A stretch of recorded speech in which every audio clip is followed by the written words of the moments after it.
Welcome everyone. Normally I'm doing astronomy on this channel, but lately I've been fascinated so much about e-ink technology, which is electronic books. It's a simulation of a real book. So I wanted to cover a video to see what is the difference between a real book, a typical LCD tablet, and these e-book solutions. In front of me I have two devices, the PocketBook and the Onyx book page. So we will see how these devices compare to a real book and to an LCD tablet. Without further ado, let's get to the results first. One of the reasons I'm doing this video is that nobody has shown me on one picture exactly what's the difference between a real book, an LCD tablet, and one of these devices. Here you can quite nicely see that the book, of course, is the best. But the e-readers are not that far behind. They are very similar. The interesting thing here is that the LCD tablet is emitting a lot of blue light. Now if you install a blue filter on the tablet, you can improve the situation a little bit, but not by much. It's still shining a lot of light.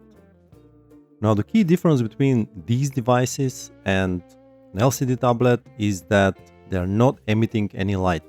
They have physical microcapsules, millions of them rearranged in a certain way, and even if you turn off the tablet, even if you take off the screen, it will still stay in that location.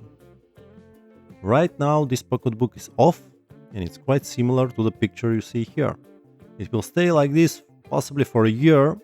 Now the only time you need power is when you want to rearrange those microcapsules into a different location. Of course, this uses very little power, especially if you are shifting through a couple of pages every now and then.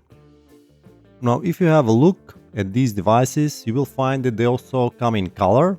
But here is a picture I took from our local shop, and you can clearly see that the color version is a little bit more dark even when it's showing a white page. The reasons for this is that it contains an extra filter which makes color possible, and it has half the resolution.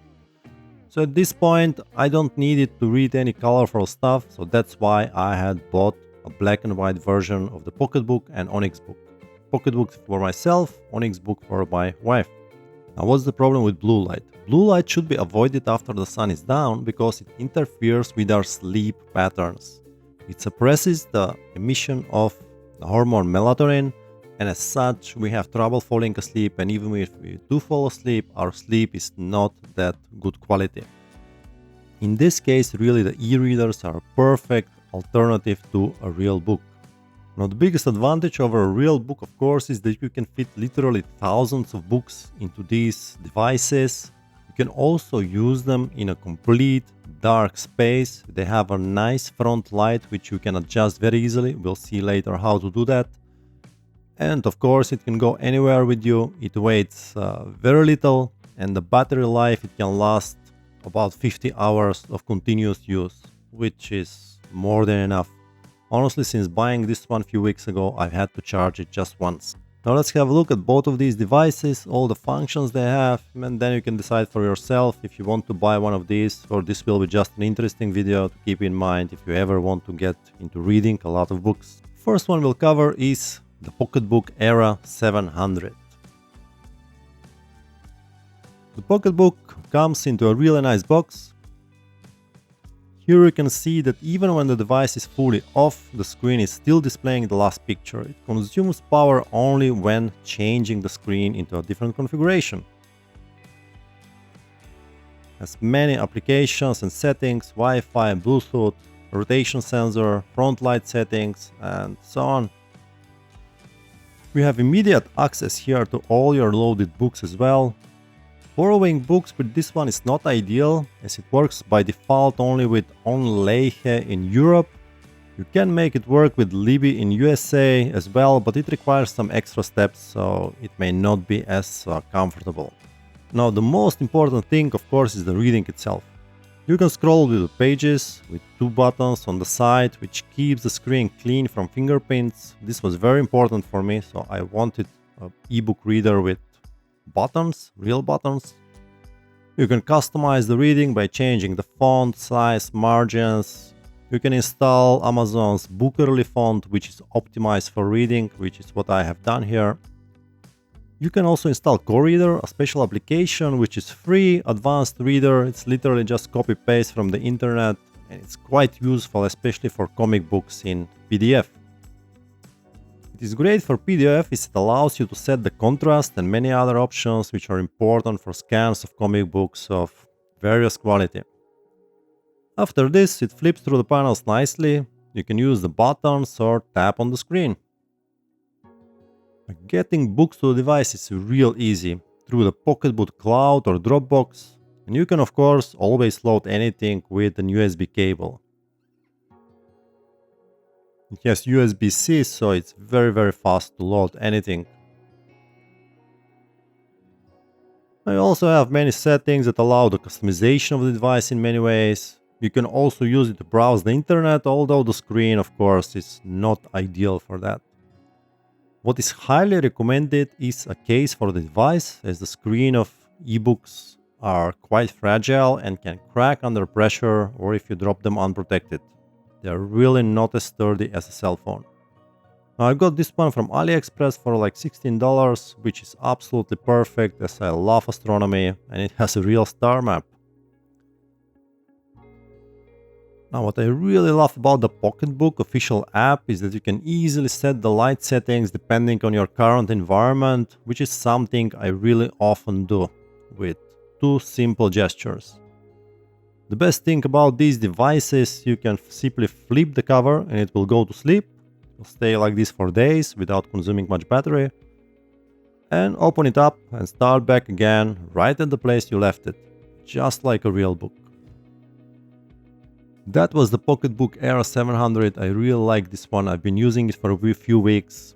You can find the link below from Amazon or anywhere else you can find it. Next, we are going to cover the Onyx Boox page. This one is not mine, it's my wife's. So let's get to it. It comes in a real nice elegant box and the device itself is also very elegant.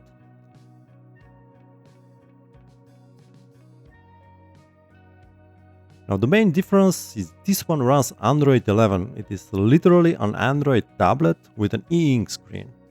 The reading experience is very similar to the PocketBook and introduces a lot more customizations. This can be a plus or minus for you. You can also flip through the pages with the buttons on the side. For me personally, it's a bit of a minus. With an e-reader, I want it to be as simple as possible and just do not have to worry about too many options or too many distractions, to be honest, with an Android. Now, being Android, it allows multitasking and opening several apps at the same time. You can also have access to many device settings. Getting books to the device is also very easy by using the provided cloud option, where you simply load the book on your PC and it syncs to the device automatically. Again, of course, you can load everything you want through an USB-C cable as well. It also allows the browsing of the web, although again, it may not be too recommended to do that because of the screen. Reading comic books on the Onyx device is just as easy and nice as the PocketBook.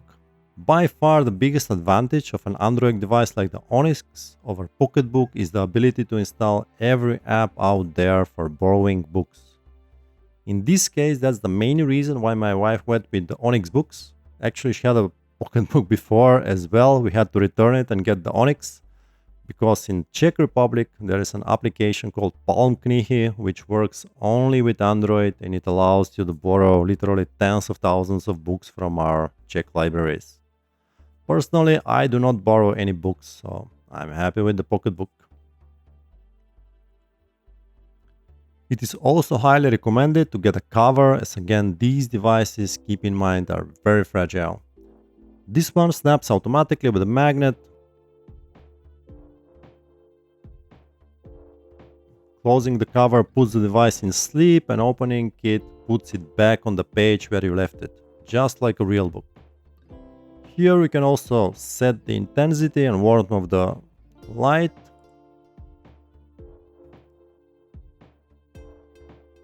Now both of these devices also offer the possibility to listen to audiobooks or simply music, and can connect your Bluetooth headphones, or you can use the integrated speaker.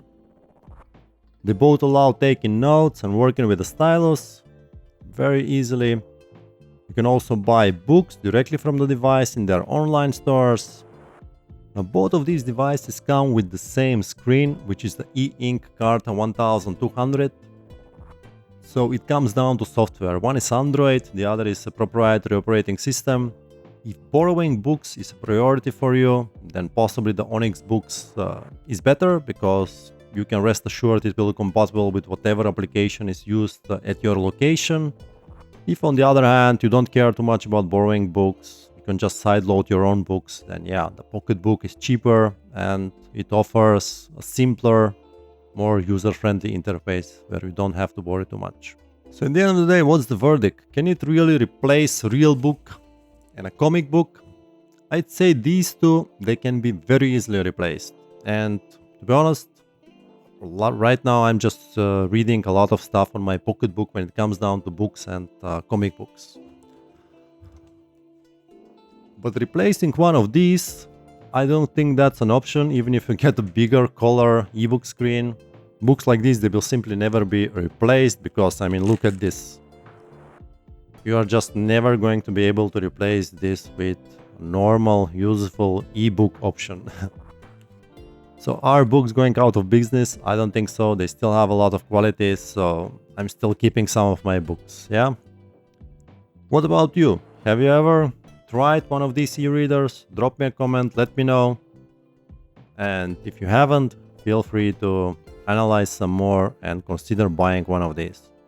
For those of you which are followers because of my astronomy channel, don't worry, I'm not doing this on a permanent basis. Just in a few days I will be dropping out a video on how to do imaging of Jupiter, of Saturn, of Mars. It's quite an interesting video I've been working on for several months now, and see you next time.